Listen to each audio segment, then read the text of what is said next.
GPS stands for Global Positioning System, and it's really the only system we have today that's able to show you your exact location on Earth anytime, anywhere, in any weather.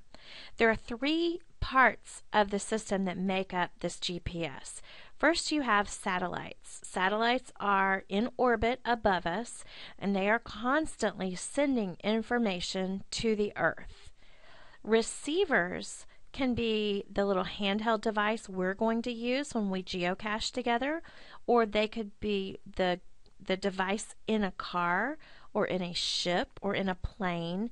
Whatever the receiver device is, its sole purpose is to receive information that is being transmitted from the satellites. The software that's involved in this is not really anything you need to worry too much about, but the receivers, depending on what type they are, have different pieces of software in them that allow us to look for or search for different things. The handheld GPS devices that we will be using will allow us to search for waypoints.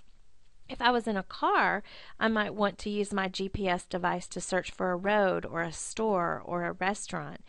If I was in an airplane, I might want to use the GPS receiver to search for an airport where I could land. The GPS operational constellation consists of more than 24 satellites that are in constant orbit above us. Take a look at this really cool image. What you're seeing here are the different satellites that are constantly orbiting the Earth. You can notice those are the black and the red dots that are constantly going around. Then imagine that you are standing right on that little blue dot that's on the Earth. You're holding a receiver of some kind, probably like the GPS device we're going to use when we geocache. And you can see from that number that keeps changing the number of visible satellites. So depending on where you are in the Earth's rotation and depending on where all of those 24 and more satellites are orbiting and sending information back to the Earth, you're always going to have communication with lots of satellites. So as that number keeps changing, you can see sometimes there are only 7 or 8 satellites that are sending communications to your receiver, but sometimes there are as many as 12. The more satellites that can send you information, the better the information is going to be. Line of sight. Line of sight is really important when we're talking about geocaching. I want you to think about where you are right now. You're probably in your classroom, right? Do you know where the library is in your school? Can everyone point right now in the direction of your library? Are you sure? Can you see the library from where you are right this second? Probably not. What physical objects are blocking your sight? What is in the way that you cannot see the library?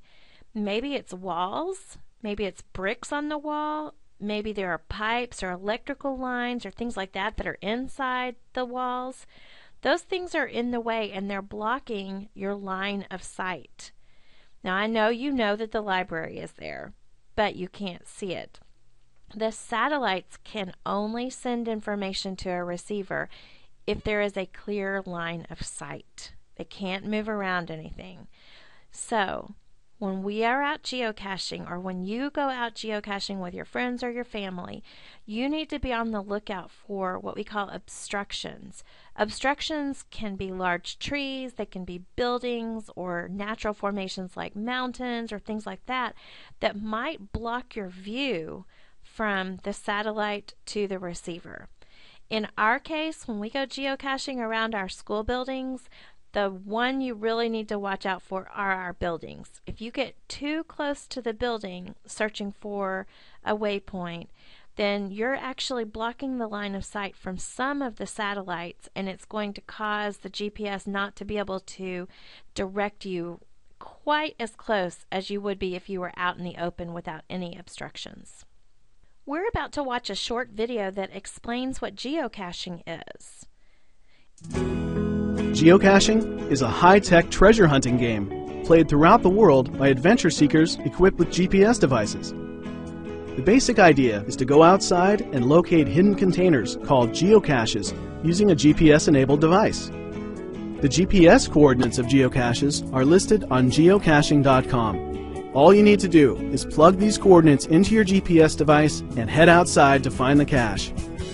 Geocaching is a great way to explore locations near and far. With over 1 million geocaches hidden worldwide, there are geocaches for every type of adventurer to find. The journey in discovering a geocache is often the greatest reward. Your GPS device will help you navigate close to the cache, but once you are close, you'll have to discover the geocache on your own. Geocaches can be very cleverly hidden. When you find a cache, sign the logbook. If you take something from the cache, leave something of equal or greater value in its place so that there's something there for the next geocachers to find. When you're done, please remember to re-hide the cache exactly as you found it. When you return from your geocaching adventure, visit geocaching.com to log your find and share your experiences with the community. Anyone can use coordinates found at geocaching.com to locate geocaches. All you need to get started is a free basic membership at geocaching.com and a GPS device or a GPS-enabled mobile phone. Ready to give it a try?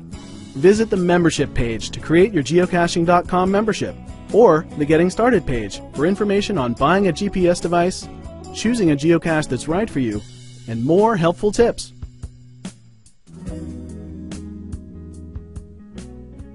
So you can see that in the real world, some caches might have small toys or trinkets in them that you can take. The video mentioned that.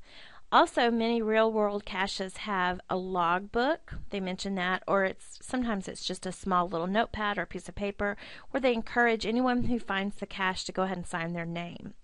We're not actually going to be doing that kind of thing tomorrow. Instead, when we geocache, you're going to find a set of instructions or tasks inside each cache. You're going to want to read it very carefully to make sure you can complete the task. Some tasks may ask you to answer questions on the paper that you have.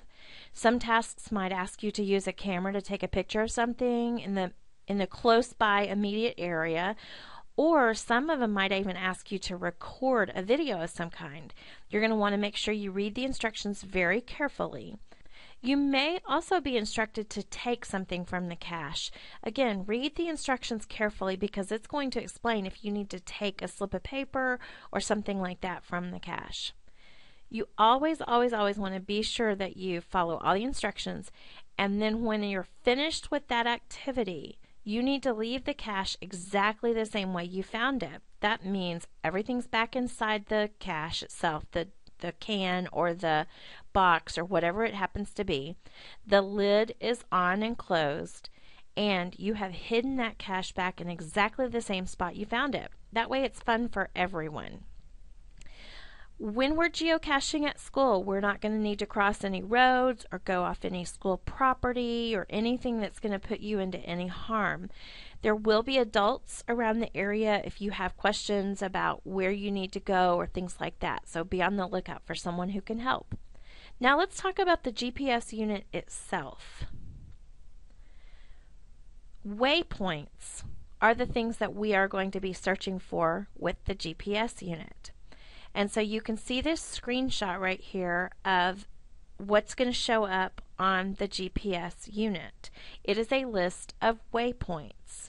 We have already marked the points where we've hidden the caches at your school. Once you get a look at your GPS device itself, you're going to notice there are several little buttons and things like that. But there are really only two buttons you're going to be using for this activity. The first one is the top button on the right-hand side of the device. You can see in the picture here the arrow is pointing to that. If you ever get onto a screen that you're not sure what this screen is telling you, or you think, oh, I must have clicked on something that I didn't mean to, you can just hit this button once, twice, sometimes it takes 3 times, until you get back to the main menu. So again, if you get on a screen that you're not sure how you got there, just hit that button on the top of the right-hand side of your device, hit it 2 or 3 times until you get back to this main menu screen.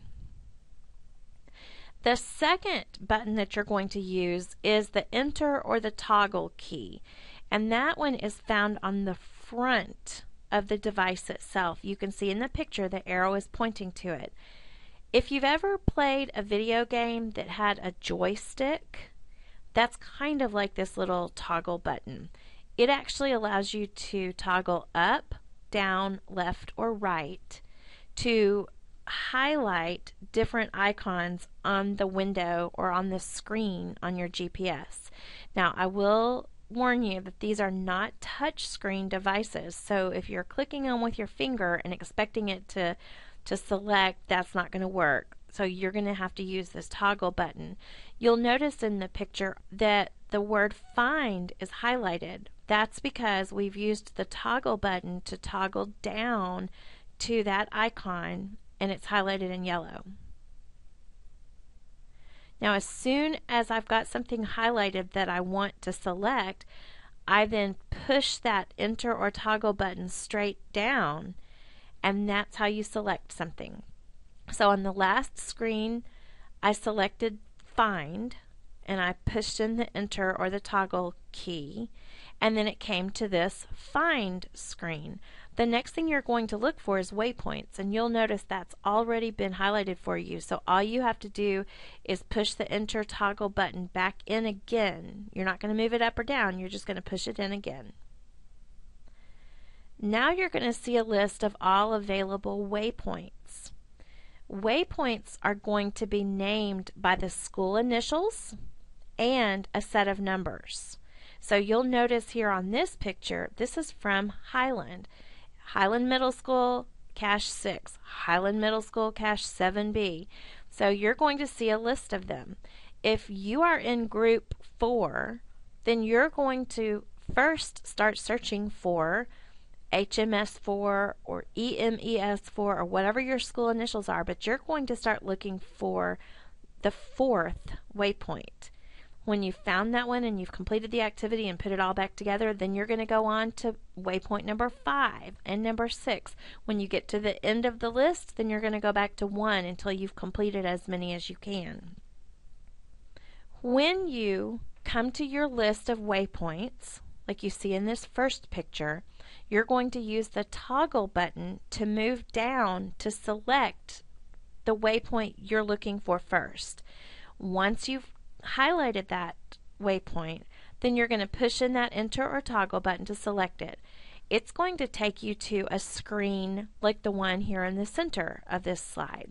It gives you the name, it gives you a date and time when this was put into the GPS device itself. It shows you a location with latitude and longitude. It shows you the elevation for sea level, and then the current distance from the waypoint where you are right now. But the truth is, you don't do anything at all on this screen other than select Go To. You'll notice that the button in the bottom right hand corner, Go To, is already highlighted. So as soon as you come to this screen, all you do is you push the enter or toggle button in one more time to select it, and then it takes you to a map. If you take a look at this map, it doesn't really look all that helpful, does it? When you get to the map, you can actually see from the top, it gives you some directions. It says you're going to head northeast to whatever waypoint you're going to. That's not super helpful. So when you get to this view, I want you to click the button or push the button on the top of the right hand side of the device, and that's going to switch your view over to the compass view, and that is going to be pretty helpful to you. Let's take a look at this compass view. If you're familiar with compasses, you're probably thinking that the red arrow is pointing north, but that's not the case on a GPS device. Instead, the red arrow points you in the direction you need to walk to start looking for the waypoint. It only works if you're walking. So I imagine your group is probably standing still, searching for the correct waypoint, scrolling down, clicking on the go on, finding the map, switching it over to the compass view. You're probably standing in one spot at that point. Once you get to the compass view, you need to take about 5 slow steps in one direction, and that's going to allow all of the different satellites that are within your line of sight to send you information, and your GPS device is going to start to point you in the correct position to start walking and looking for your waypoint. The only other thing you're going to notice on this particular screen, or that you need to pay attention to, is the number in the upper right hand corner. That's the distance to the next waypoint. Almost all of the waypoints we will be searching for are going to be marked in feet, a certain number of feet away. As you're walking in the direction of the red arrow, if that number is getting smaller, that means you are getting closer. If you're ever walking looking for a waypoint and the number is getting larger, it means you're going in the wrong direction and you need to turn around and figure out where you're supposed to be going. Once you get within about 10 to 20, maybe 30 feet away from the cache, your GPS device is going to beep at you. And that just indicates, hey, you're getting pretty close here. It's not going to take you exactly to the cache. Instead, as you're getting closer, you need to start looking around for the hidden cache someplace.